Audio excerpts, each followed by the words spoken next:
met her in the fall. He took her to a movie. And when they done it all, he took her. Hello and welcome to the Fabulous Picture Show. I'm Amanda Palmer, and this week we're joined by one of Canada's most admired filmmakers, Adam McGowan, for a screening of his intriguing new film, Adoration. But so did I. It's about a boy who seems intent on losing a popularity contest. If the bomb had gone off in midair, my father intended.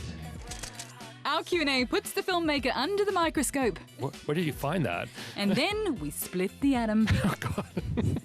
Also on the show, Show me your tongue. a fun, cheeky film from one of Britain's most independently minded directors. Do you have a philosophy in life? Get out alive.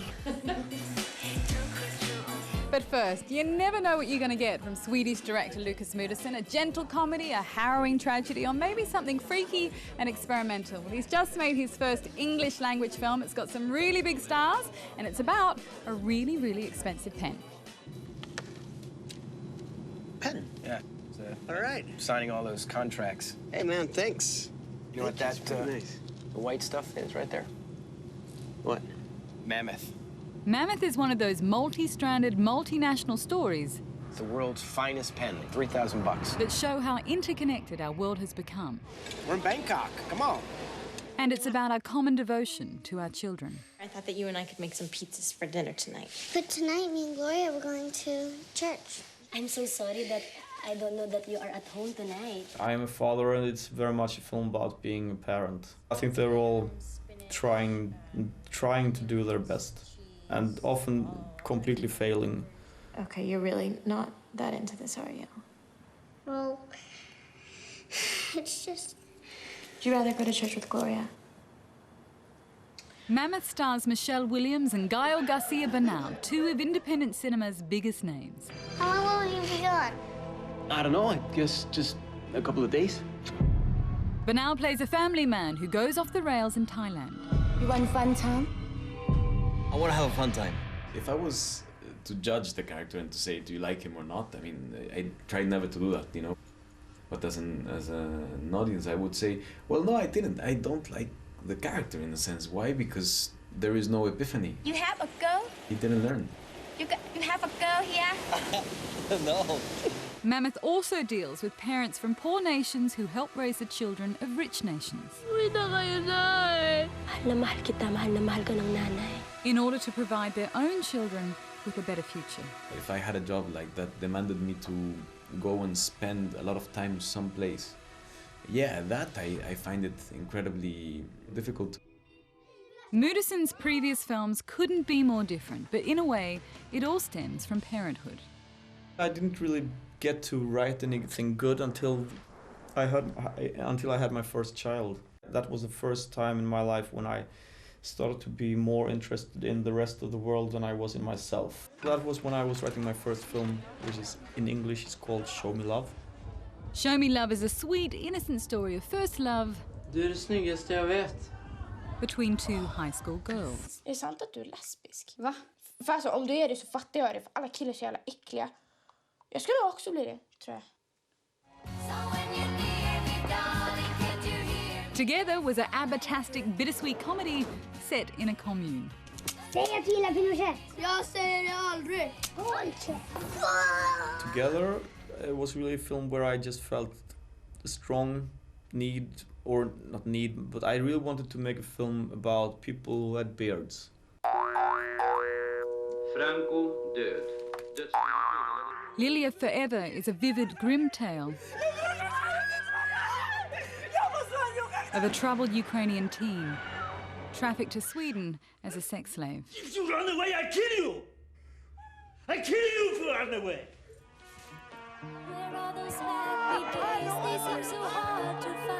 If there's a through line to Moodysson's eclectic output, maybe it's the need to appreciate innocence.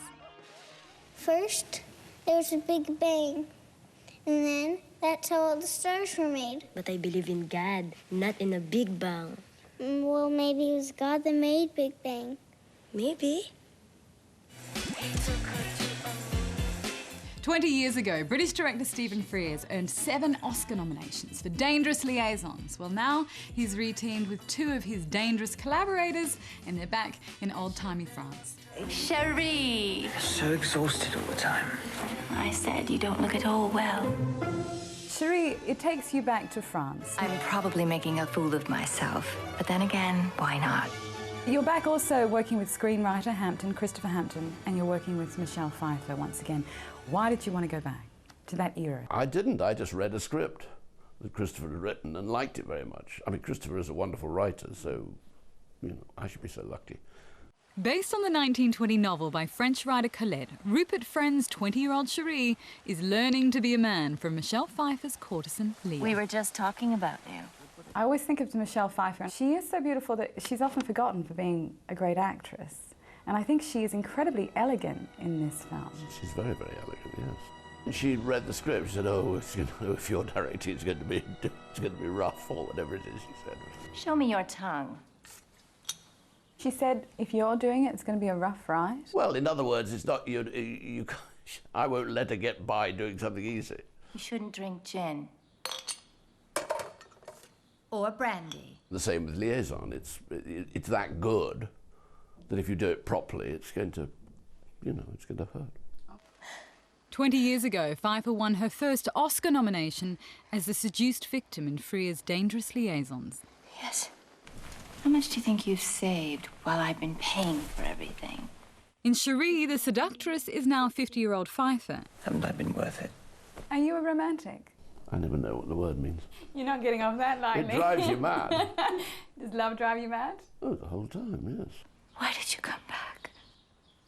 Once they fall in love, then they're doomed. When they had no feelings, they were fine. Then they acquire feelings and learn how to love. Then they're in real trouble and die. Enough. Dangerous Liaisons shared the same theme and was Frears' Hollywood breakthrough. You weren't really supposed to end up in Hollywood, were you? No. No, that wasn't. One day, the phone rang and it was Martin Scorsese, whom I'd been waiting all my life to ring. And he rang and asked me if I'd make a film, which in the end turned out to be The Grifters. Scorsese was producing the crime thriller which won Frears his first Oscar nomination for Best Director. And Frears re-teamed with actor John Cusack 10 years later. You know, I'm doomed to be left, doomed to be rejected. But Frears never felt he belonged in Hollywood's studio system. When I look at some of your films, you've obviously always been very interested in contemporary British life. This bill is a foolish exercise in mistaken ideology.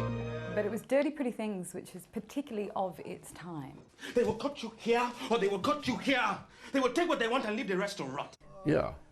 Well, in the way that My Beautiful Laundrette was of its time. Yeah. Shall I open the champagne, then? Didn't I predict this? You did, man, you did. Sometimes you read scripts and it just makes sense of what you see when you walk down the street. The Queen, for many nominations, you managed to help Helen Mirren win an Oscar. To be, Robin, Prime Minister to be. I think she was very, very well cast. What you had to do was make a film into which her performance could sit. Like a sort of nest that she could lay an egg in. She'll be cross with me. I don't think you're allowed to describe it like that either. Yes. Lay an egg. I believe a few over-eager editors are doing their best to sell newspapers, and it would be a mistake to dance to their tune. When you think of yourself as a director, where do you see yourself in the scheme of things? Oh, eccentric. Do you have a philosophy in life? Get out of this room. Get out alive. I don't know. Stephen. Do I have a philosophy? I don't think so. I never get the feeling with you that you went into film to go to nice parties and hang out with cool people. No, but I do. I'm gobsmacked by the people I've met. Like who? Well, I think just the idea that I've made 2 films with Michelle, it seems to be astonishing. Thank you so much. You're hard work, but it was fun. I'm hard work. I think I'm easy. I could be boring. No, don't be boring. In part 2 is screening Adoration. I have the filmmaker, writer, producer, director here, Adam McGoyan. Hi. Welcome. Hi. This film, it's about a boy who makes up a pretty terrible story and the ramifications. Yeah, it's a boy who creates a persona for himself that he's the son of a terrorist, and he uses the internet to broadcast the story to the rest of the world, and it has unexpected results. Absolutely. As always, technology is in your film, as well as so many other things that I'm not even going to try and tell you about yet. You have to come back in part 2. He met her in